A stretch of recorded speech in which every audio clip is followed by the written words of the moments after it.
જય જવાહર જય આદિવાસી દોસ્તો, હું બોલું હિન્દુ માવી. તો દોસ્તો, આપણે બધાને હાર્દિક સ્વાગત છે આપણા બ્લોગમાં. બન્યા રહેજો અને ઠેઠ સુધી અંત સુધી જોવાનું ભૂલતા નહીં દોસ્તો. તો આપણા બ્લોગમાં બન્યા રહેજો. तो दोस्तों, मावटा के वजह से अपन की फसल बर्बाद हुई है। जो देख सकते हो दोस्तों તમે, જ્યાં એક સણાનો પાંતરો નથી રહેવા દીધો પડામાં. અહીંયા લાગટા જ પાંતરા હતા, આ બાજુ અહીંયા અહીં બધા પાંતરા જ હતા. પણ વાવાઝોડું આવ્યું એના કારણથી એક પોપટો પણ પાંતરો એક કંઈ ન રહ્યો.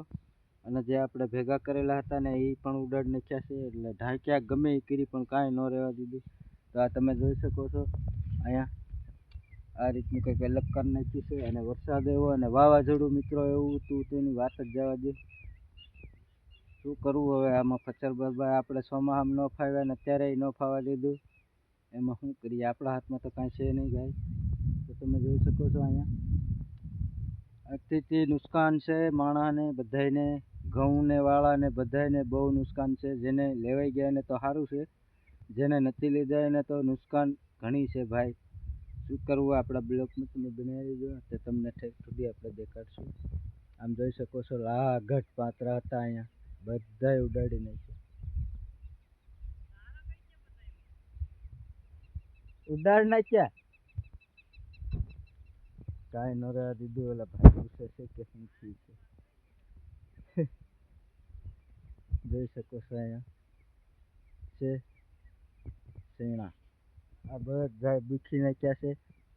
અને માવટા છે બધે છે દોસ્તો. આપણે કાંઈ લેવા ન રહ્યા. અને ઓનનું કંઈક અલગ વાવાઝોડું હતું. અને વાવાઝોડું એટલે ખતરનાક દોસ્તો.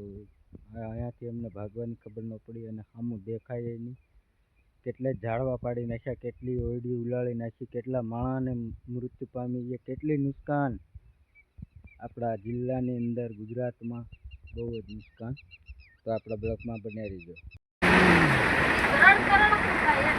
એ સાંટા ભટકાય, દિવાલે સાંટા ભટકાય.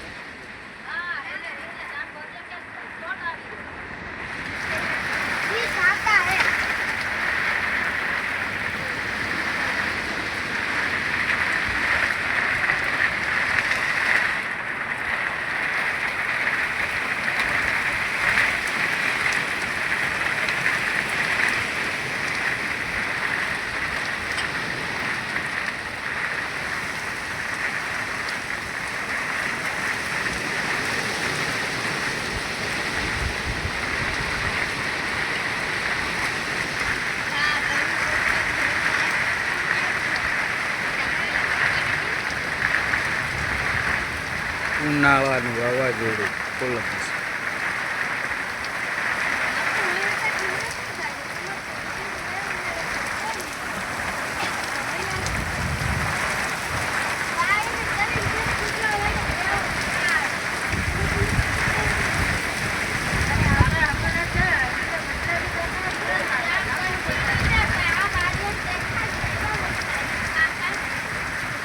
આપણને ઘઉં બાળે ને એ પૂછો આખો આપણને ઊંઘળાવી જ નાખે.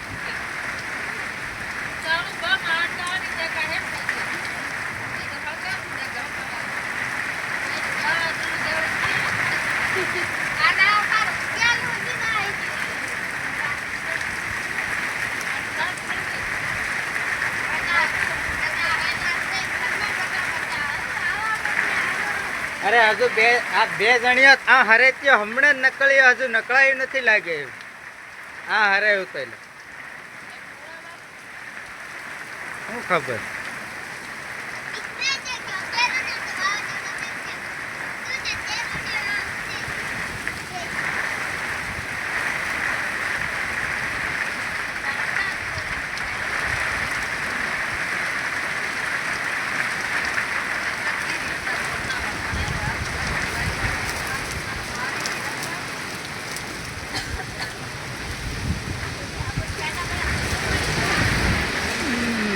વાવાઝોડું